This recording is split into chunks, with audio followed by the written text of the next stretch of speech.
भरभरून काय पाहिजे? पैसा पाहिजे, पैसा द्यायला शिक. तुला मान पाहिजे, मान द्यायला शिक. तुला स्वतःचं भवितव्य चांगलं करायचं असेल, लोकांचं चांगलं चिंतन करायला शिक. लोकांचा द्वेष केला, तुझा द्वेष करण्याची परिस्थिती वाढत जाईल तुझी. जास्तीत जास्त द्वेष करत राहशील, जास्तीत जास्त मत्सर करण्याची वेळ तुझ्यावर एक सगळी येत राहील. कायम ते तुला करत राहायला लागेल, कधी त्याच्यातनं बाहेर पडणार नाही. म्हणून सद्गुरू सांगतात की दुसऱ्यांचं भलं व्हावं अशीच चिंतन कर, मनापासून कर. दुसऱ्यांचं भलं व्हावं, दुसऱ्यांचं कल्याण व्हावं, हे नुसतं चिंतन करायला काय प्रॉब्लेम आहे तुम्हाला? आणि मी एरवी चिंतन करायला सांगितलं नसतं, तुमच्या भल्यासाठी सांगतोय. ह्याच्यामध्ये तुमचा स्वार्थ आहे, आणि स्वार्थ हेच सत्य आहे, हे लक्षात ठेवायचं. स्वार्थाशिवाय दुसरं काहीच सत्य नाही आहे. परमार्थ पण स्वार्थच आहे. सद्गुरू म्हणतात परमार्थ काय? मोक्ष कोणाला पाहिजे? मला पाहिजे, मला पाहिजे ना. शेवटी मला मला करण्यासाठीच मोक्ष, मग तो पण एक स्वार्थच आहे. म्हणून परमार्थ हा पण स्वार्थच आहे, आणि प्रपंच हा पण स्वार्थच आहे. मग हा स्वार्थ साधायचा कसा, हे सद्गुरू शिकवतात. आणि साधी गोष्ट शिकवतात, काय मोठं शिकवत नाही. कुठेही तुम्हाला कुठल्या डोंगरावर जायला सांगत नाही, किंवा कुठे जायला सांगत नाही. साध्या साध्या गोष्टी सांगतात. साधी गोष्ट आहे, दुसऱ्यांबद्दल शुभ चिंतन कर आणि अनिष्ट चिंतन सोडून दे. अनिष्ट चिंतन सोडून दे, पहिलं तेवढं तर कर. हळूहळू करूया, एकदम नाही तर हार्टवर प्रेशर येईल ना. सवय आहे ना ही सगळी गोष्टीची, त्या हळूहळू करा. हळूहळू पहिलं अनिष्ट चिंतन लोकांचं करण्याचं बंद करा, न्यूट्रल व्हा, आणि हळूहळू तुमचं भलं व्हायला पाहिजे ना तुम्हाला, मग दुसऱ्यांचं भलं म्हणत राहा. हे स्पर्धेचे युग आहे, लक्षात ठेवा. स्पर्धेचे युग आहे. या स्पर्धेच्या युगामध्ये आपण दुसऱ्यांची वाटोळ करण्याच्या मागे लागलेलो असतो. मुळीच वाटोळ कर, दुसऱ्यांचा विचारच करू नका. चांगलाच विचार करा, त्यांचं भलं होऊ दे विचार करा. पण दुसरा स्पर्धेमध्ये आहे, मला विचारतात लोक, स्पर्धेमध्ये काय करायचं? कितीही स्पर्धा असू दे, आपला हेतू आहे ना व्यापक पाहिजे, व्यापक. मी काल तुम्हाला सांगितलं की मनस्थिती म्हणजे आपली दृष्टी, आपला दृष्टिकोन. हा दृष्टिकोन जेवढा व्यापक होईल, म्हणजे विशाल कोण होईल, तेवढं सगळं काही तुम्हाला मिळण्याची त्याच्यामध्ये ताकद आहे. कारण असं असेल तर काय होतं, आतमध्ये तर कमी जातं ना. फनेल जर बारीक असेल तर त्याच्यामध्ये थोडंच टाकता येतं. फनेल जर मोठं असेल तर तुम्हाला जास्त टाकता येतं की नाही. तसं हे फनेल मोठं करा. जेवढं मोठं कराल ना तेवढं यायला आपण जागा करतोय, आणि तेवढी जागा मिळते, आणि लोक सद्गुरू तुम्हाला देत राहतात, लक्षात ठेवा. म्हणून हे व्यापक करणं म्हणजे काय? म्हणजे आपला हेतू हा व्यापक असला पाहिजे. त्याला इंग्लिशमध्ये सुंदर शब्द आहे, purpose of life. Higher purpose नेहमी पाहिजे. पर्पज लहानसा नाही पाहिजे, हेतू छोटा नाही पाहिजे. छोटा हेतू सगळ्यांचे असतात, ते आपल्याला त्याला काय सांगायची गरज नाही. आपला हेतू व्यापक पाहिजे. किती व्यापक पाहिजे? देशाची प्रगती, देशाचा विचार. प्रत्येक गोष्टीत देशाचा विचार पाहिजे. तुम्ही म्हणाल देशाचं आम्हाला काय पडलं आहे, आम्ही जे आम्हाला पाहिजे सगळं. अरे तुला जे पाहिजे ते मिळण्याची ताकद या व्यापक हेतूमध्ये आहे, हे समजून घे. आपण जे जे काय करतो ना त्याचा संबंध देशाच्या प्रगतीकडे लावला पाहिजे. सगळ्या गोष्टी, बिझनेस तू करतो ना, देशाची प्रगती व्हायला पाहिजे हा विचार कर. त्याच्यामध्ये काही मिसळू नको, भेसळ करू नकोस. समाजाची प्रगती, देशाची प्रगती म्हणजे काय हो? समाजाची प्रगती, समाजाचं आरोग्य आपण राखलं पाहिजे. सगळ्या गोष्टीचा विचार जर आपण मोठ्या प्रमाणावर केला, तेवढं तुम्ही जेवढा व्यापक व्हाल ना तेवढे तुम्ही मोठे व्हाल, आणि जेवढे संकुचित व्हाल तेवढे लहान व्हाल.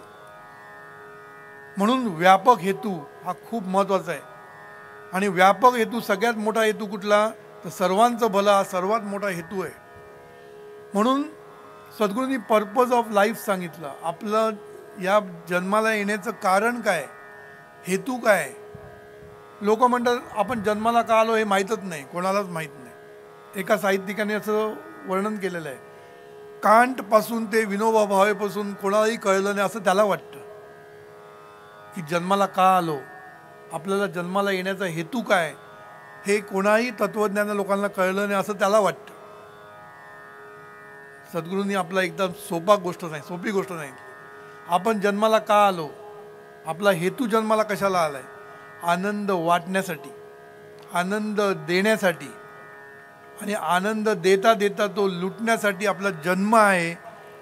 हे एकदा तुम्हाला क्लिअर झालं, हा संपूर्ण मोठा व्यापक हेतू जन्माला येण्याचा, बिझनेस करण्याचा म्हणत नाही, बिझनेस, शिक्षण, डॉक्टरकी हे सगळं मी सांगत नाही, नुसतं जन्माला येण्याचा हेतूच सांगतोय. जन्माला येण्याचा हेतूच हा आहे की आपल्याला व्यापक हेतू आहे. आनंद जगाला द्यायला पाहिजे, आनंद विश्वाला द्यायला पाहिजे, म्हणून आपण जन्माला आलेलो आहे. आणि द्यायचं म्हणजे काय? दिलेलं परत येतं. दिल्यानी येत आहे रे, आधी दिलेची पाहिजे, हे लक्षात ठेवायचं. दिल्यानी येत आहे रे, आधी दिलेची पाहिजे. तुम्ही द्यायला सुरुवात केली, व्यापक व्हायला पाहिजे. व्यापक म्हणजे काय? आपण आनंद दिला पाहिजे. मग आनंद कसा द्यायचा? आता मी द्यावर आलो, सोडून द्या झाला तर द्या. आनंद कसा देता येतो? आनंद प्रत्येक गोष्टीतनं देता येतो. आता बांदकर बुवा आणि आपले भूषण सगळी टीम आहे, ही गाण्यातून तुम्हाला आनंद देत आहे, गाण्यातून आनंद देते. प्रत्येक गोष्टीतनं तुम्हाला आनंद देऊ शकतो, प्रत्येक कर्मातनं आनंद देऊ शकतो.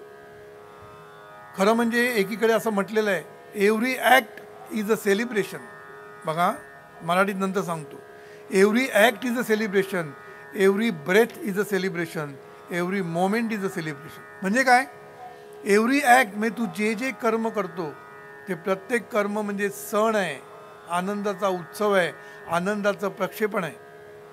प्रत्येक ब्रेथ, श्वास घेतो, हे पण आनंदाचं प्रक्षेपण आहे, लक्षात ठेवा.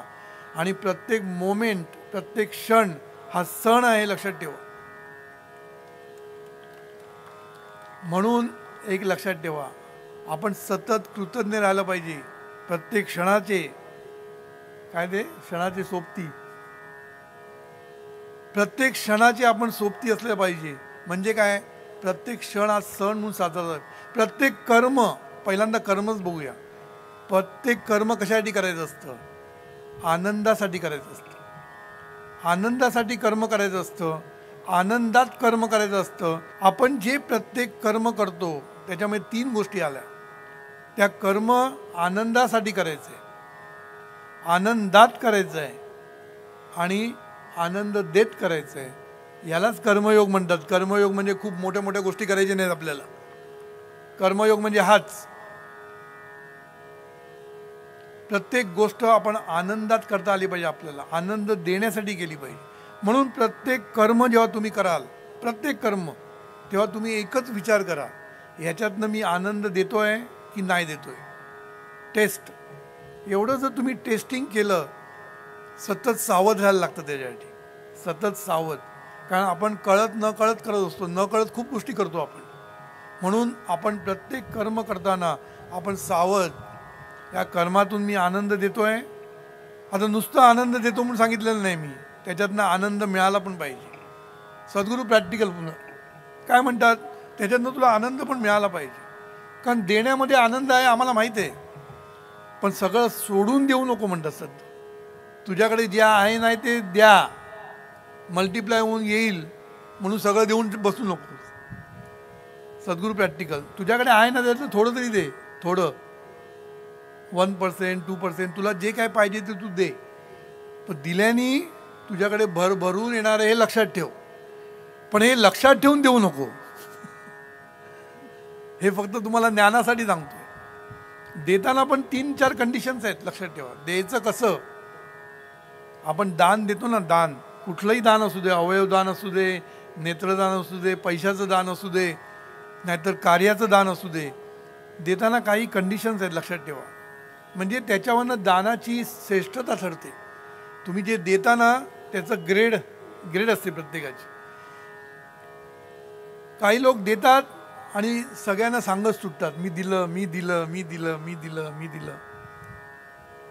वाईट नाही, देतो ना, छान आहे. पण मी दिलं म्हटलं ना की थोडंसं पुण्य जातं. त्या दानाची ग्रेड थोडीशी कमी होते. वाईट नाही, आहे, चांगलंच आहे. पण मी दिलं म्हणजे हा अहंकार तिकडे येतो. अहंकार, मी दिलं. तू देणारा कोण?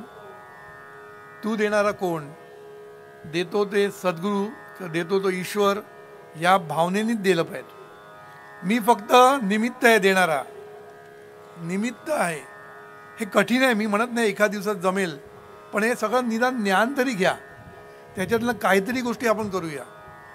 देताना आनंदाने द्या, चिकूपणाने देऊ नका. अरे द्यायला पाहिजे, उत्सवासाठी देणगी द्यायला पाहिजे, घे बाबा 5,000 रुपये, इतका आलाय घरी त्रास द्यायला तर घे, असं देऊ नका.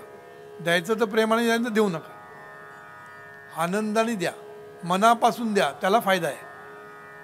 दुसरी गोष्ट काय, देताना अपेक्षा ठेवू नका, परत काय ती मिळेल, माझं कौतुक होईल, मला कोणती स्टेजवर बोलून मोठा सत्कार करतील.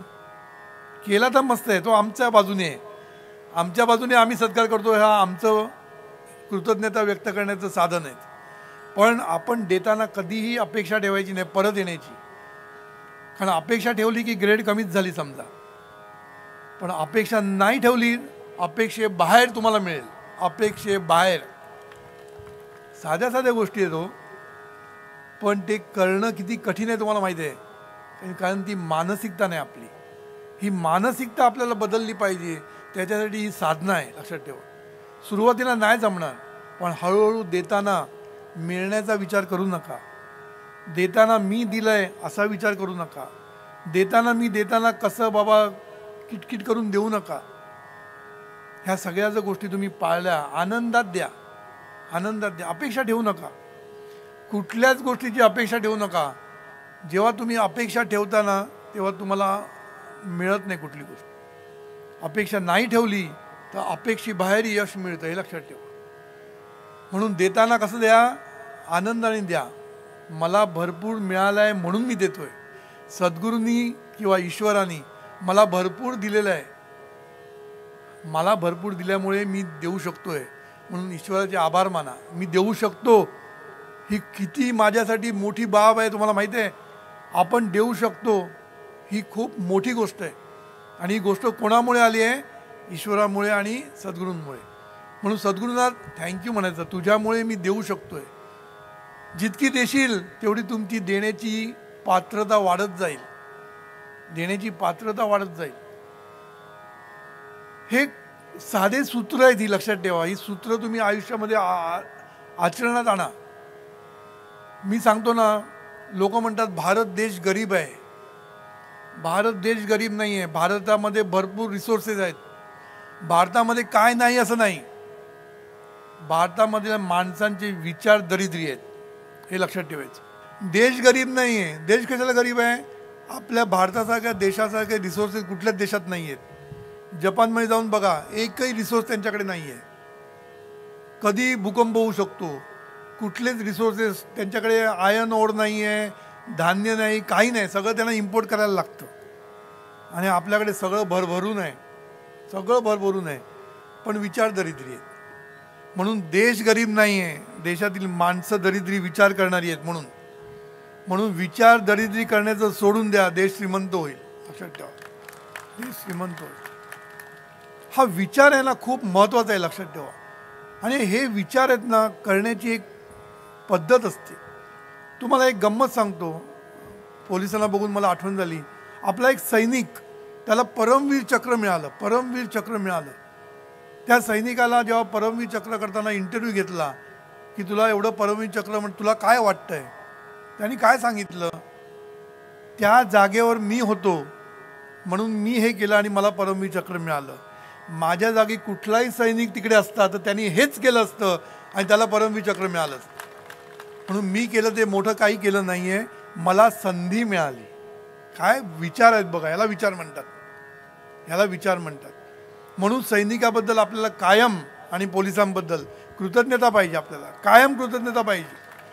शिव्या देणं सोपं असतं, त्यांना शिव्या देणं एकदम सोपं असतं, पण ते जे काम करतात ना, ते तर तुम्ही बघितलं तर तुम्हाला शक्यच नाही ते करणं. एवढं त्यांचं काम असतं. त्याबद्दल आम्ही कृतज्ञ आहोत तुमचे. म्हणून पोलिसांसाठी जीवनविद्येने गव्हर्नमेंटकडनं GR काढलेला आहे.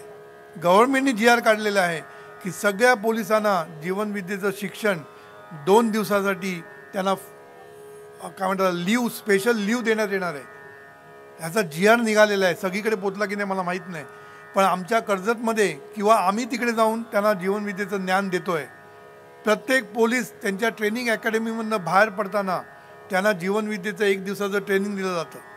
ही सुरुवात झालेली आहे आणि हे सगळं आम्ही फ्री करतो आहे, कारण का आम्हाला त्यांच्याबद्दल कृतज्ञता आहे. सैनिक म्हटलं की आपली कृतज्ञता पाहिजेच. आमचे पाळळे हे इंडियन नेव्हीमध्ये आहेत. परवा मी गोव्यावरनं एअरपोर्टला चाललो होतो. मी एअरपोर्टवर आम्ही लाईनीमध्ये उभे होतो. चेक इन म्हणजे आतमध्ये जायचं असतं ना, म्हणजे बोर्डिंग करताना मोठी लाईन होती. त्या लाईनीमध्ये पाळळे आणि मी उभा होतो. पाळळे यांच्या गळ्यामध्ये कायम तो नेव्हीचा बॅज असतो, फक्त ऑफिसमध्ये वापरत नाहीत. सतत त्यांच्याकडे, मला मजाच वाटते त्यांची, कायम तो नेव्हीचा बॅज त्यांच्या खिशामध्ये असतो. कुठेही जाऊ दे, लग्नाला जाऊ दे, नाही तर कुठे जाऊ, तो बॅज ते सोडत नाहीत.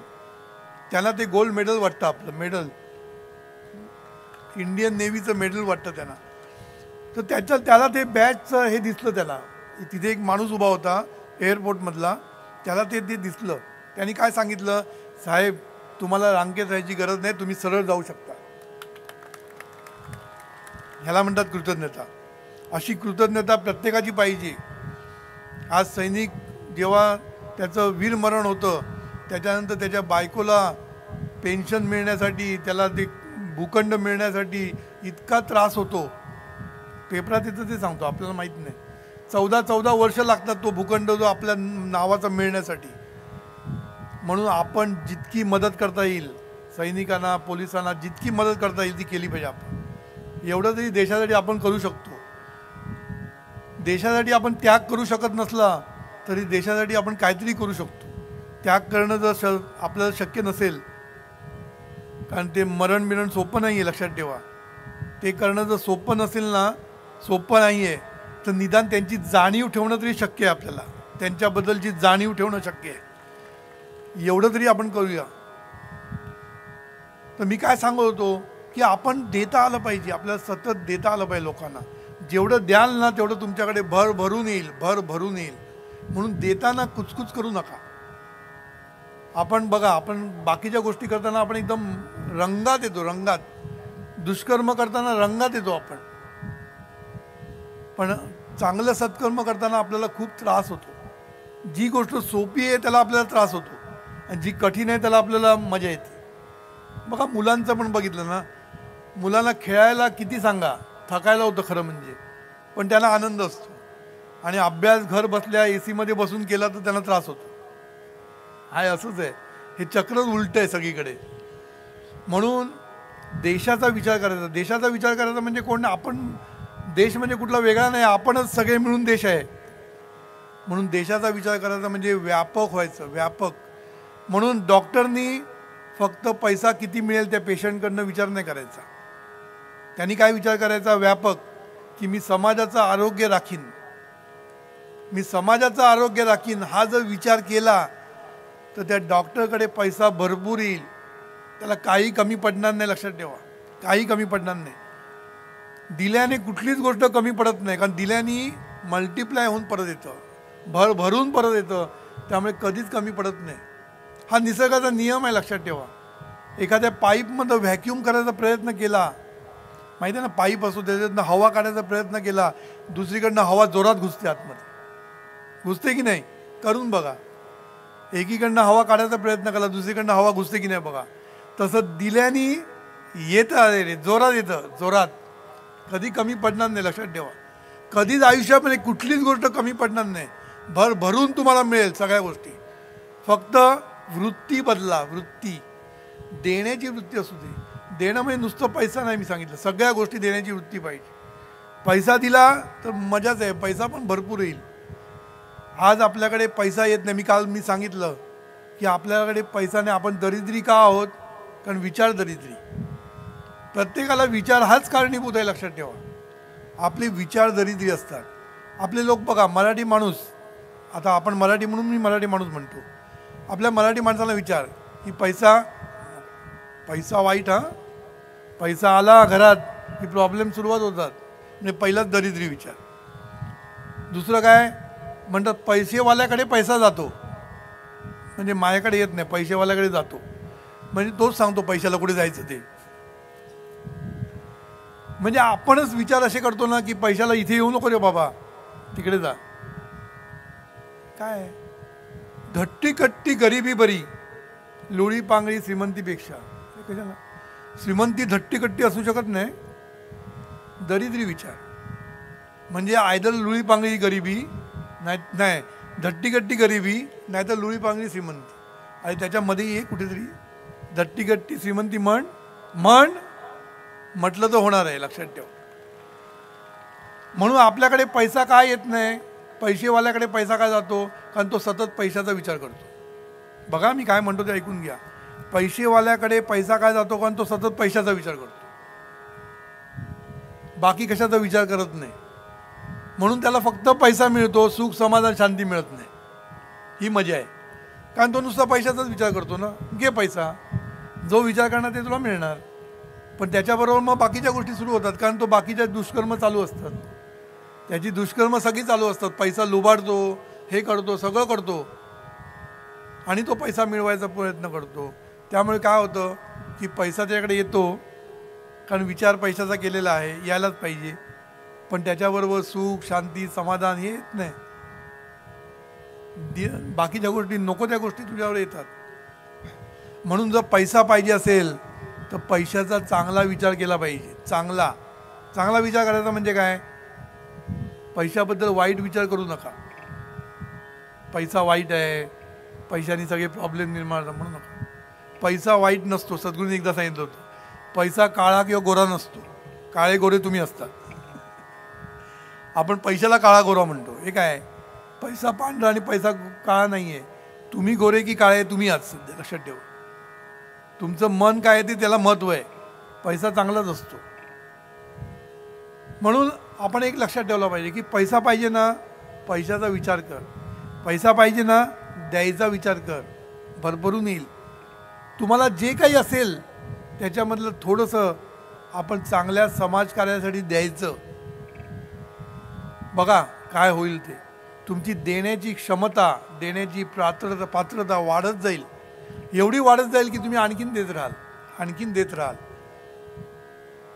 दिल्याने जर कमी झालं तर तुम्ही माझ्याकडे या. दिल्याने कुठलीच गोष्ट कमी होत नाही. प्रेम पण दिल्यानेच वाढतं, सगळ्या गोष्टी दिल्यानेच वाढतं. म्हणून सद्गुरू सांगितलं, सोडून द्या आणि द्या, या दोन गोष्टी करायच्या. फक्त काय सोडायचं आणि काय द्यायचं हे समजणं गरजेचं आहे. त्यासाठी सद्गुरू पाहिजे. ईश्वरा सर्वांना चांगली बुद्धी दे, आरोग्य दे, सर्वांना सुखात आनंदात ऐश्वर्यात ठेव. सर्वांचं भलं कर, कल्याण कर, रक्षण कर.